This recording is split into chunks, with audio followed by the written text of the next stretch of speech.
Hey there everybody, welcome to Moriah's Moves. If you're seeing me, then you officially tuned in to either the Moriah's Moves Stance channel or the Moriah's Moves Stance page. This week our mini Bible study verse comes from 2 Samuel 7:22 and it goes like this. How great you are, sovereign Lord. There is no one like you. There are no gods but you, as we have heard with our own ears. So, what exactly does this mean in context? Well, the first part of it is kind of just giving praise and honor and glory and adoration to God, as he so rightfully deserves. So it says, how great you are, sovereign Lord, and there's no one like you. So, praising God should be a regular thing. We shouldn't just do it because we get what we want from God or we need something from God. Praise should be a regular thing.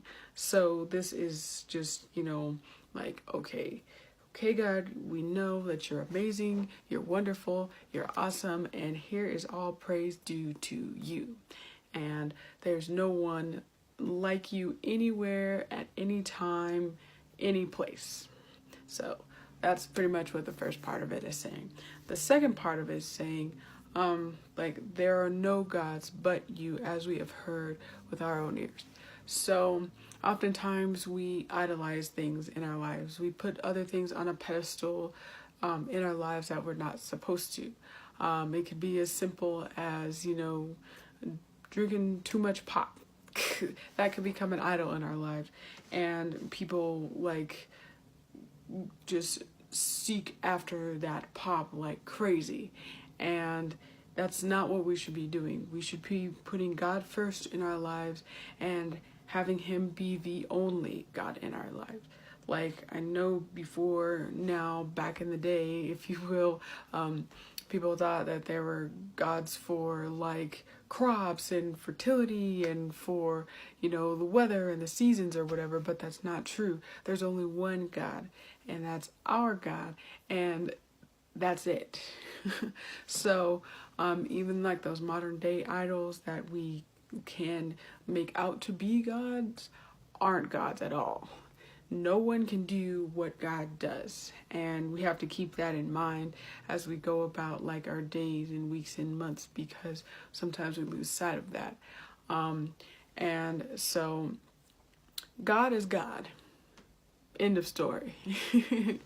There's no one like God. He deserves all praise, all honor, all glory, all everything, because he doesn't have to do anything that he does for us, yet he does do it for us.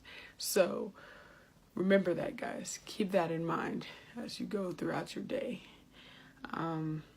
Because without him, we wouldn't be in the shape that we're in right now.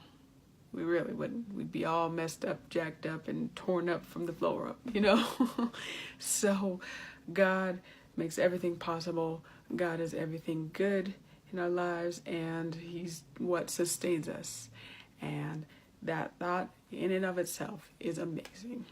So the final line in this says, as we have heard with our own ears. Well, you walking around are a living testimony to God's goodness. So don't ever forget that, okay? All right. So our dance is coming up next. Stay tuned, and I'll be right back with you, okay? Bye-bye.